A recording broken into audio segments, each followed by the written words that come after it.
браузерге жазамыз, Mentimeter іздейміз. Мына значогы барды таңдаймыз. Кіргеннен кейін осы жерде бізде бірінші регистрация болады. Google аккаунтымызбен регистрация жасап аламыз.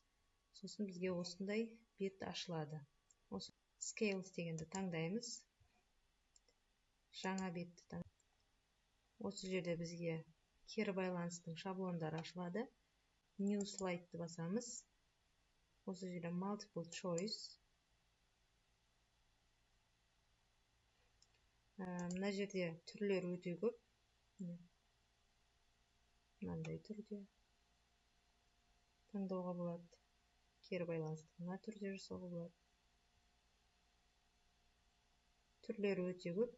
Біз қазір жасанды интеллектпен біз мынаның бетін басып, осы жерге өзіміздің сабақ бойынша сұрағымызды жазсақ болады, немесе кері байланыс деген сөзді жазайық.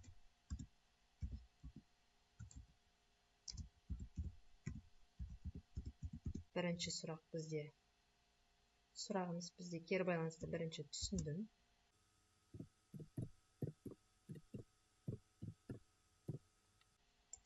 Келесі екінші сұрағым бар.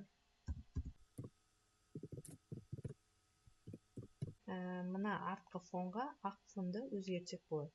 Ол үшін бізде мына жанында тұрған Multiple Choice'тың астындағы суреттің белгісі тұр. Осыны бассақ, артқы фондағы суретті ауыстыра алады екенбіз.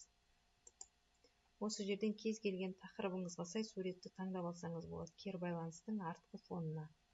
Мына жерде түрлі табиғаттың суреттері. Мына поиске жазсаңыз, түрлі фондағы суреттерді тауып береді. Мысалы, математика сабағы болатын болса, мас деп жазсақ, математикаға қатысты түрлі фондар шығады. Осы жерден біреуін таңдайық.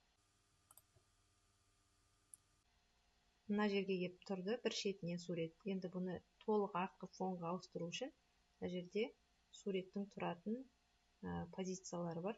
Артқы фонға таңдасақ болады. Енді мына жерге біз сурет қоя аламыз тағы да. Түсіндім деген жерге, сұрағым бар, түсінбедім деген жерлерге, мысалы, біз қимылдап тұратын смайликтерді қойсақ болады. Болмаса, өзіңіздің алдын ала дайындаған суретіңіз болса, оны да қоюға болады. Шамдардың суретін қоюға болады деген сияқты. Осы жерден біз смайликтерді, қимылдап тұратын смайликтерді қойып көрейік. Ол үшін бірінші бізде мына жерде фондағы суреттер, мына жерден өзіңіз дайындаған суретіңізді жүктеп әкелсеңіз болады.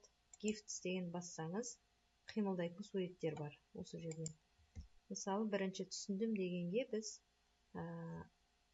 күліп тұрған смайликті алсақ болады. Ол үшін smile жазамыз ағылшынша. Мысалы, мынау, таңдаймыз. Біріншіге барды. Енді сұрағым бар дегенге тағы да басқа түрін алайық. Ойланып тұрған сурет болатын болса, онда ағылшынша thinking десек болады.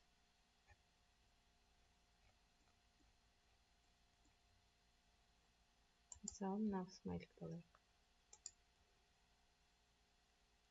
Қойылды. Келесі түсінбедім дегенге көңілге түсіп тұрған ағылшынша жазатын болсақ, sad болады. Жылап тұрған, көңілі түсіп тұрған смайлик. Мысалы, мынаны таңдай салайық. Кез келген басқа суреттерді таңдай беруге де болады. Мына біздің кері байланысымыз дайын. Бізге кері байланысты шығарды. Енді осы жерге QR код қойсақ болады.